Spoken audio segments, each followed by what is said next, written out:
សួស្តីគ្នាយើងថ្ងៃនេះខ្ញុំនឹងប្រាប់អំពី setting បាញ់ក្បាលក្នុង Free Fire គ្នាយើងហើយកុំភ្លេចជួយ like ជួយ share ម្នាក់មួយហ្នឹងគ្នាយើងឡើងចូលចំកន្លែងនេះមកហើយយើងចុចរកពាក្យថា setting ហើយគ្នាយើងមើលតាមហ្នឹងគ្នាយើងហើយយកទៅដាក់គេចូលក្បាលតែចូលក្បាលម្ដងម្កាលគ្នាយើងអើយហើយគ្នាយើងយកទៅដាក់បើចូលក្បាលកុំភ្លេច comment នៅខាងក្រោមគ្នាយើងហើយគ្នាយើងមើលវីដេអូនេះគ្នាយើងមកគ្រប់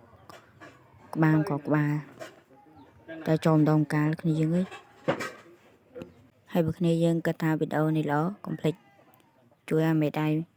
ជួយ subscribe ម្នាក់មួយផងគ្នាយើងហើយកុំភ្លេចជួយទៅគាំទ្រ page ខ្ញុំផងគ្នាយើង page ខ្ញុំឈ្មោះ Powan Gaming គ្នាយើងគ្នាយើងចូលទៅគាំទ្រខ្ញុំម្នាក់មួយផងគ្នាយើងខ្ញុំផុសពី Mobile Legends ណាគ្នាយើងហើយខ្ញុំបង្កើត page មួយទៀតផុសពី Free Fire ខ្ញុំលេងក្នុង Mobile ក្នុង Free Fire គ្នាយើងឥឡូវគ្នាយើងមើលតាមវីដេអូនេះគ្នាយើងមុនខ្ញុំលេងវគ្គ rank វគ្គ 4 ស្មើឥឡូវខ្ញុំមកលេងវគ្គ 1 ស្មើគ្នាយើងហើយ